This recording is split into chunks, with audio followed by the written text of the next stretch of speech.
Nasib Fadel Bajideh hasil visum Loli keluar.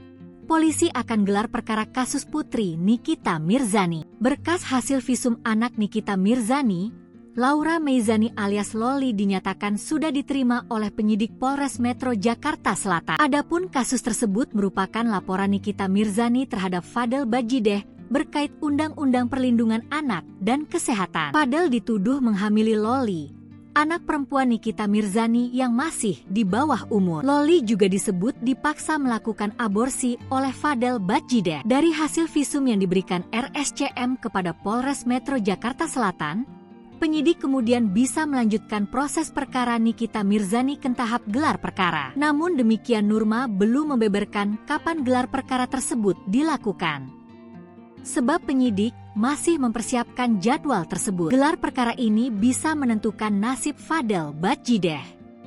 Statusnya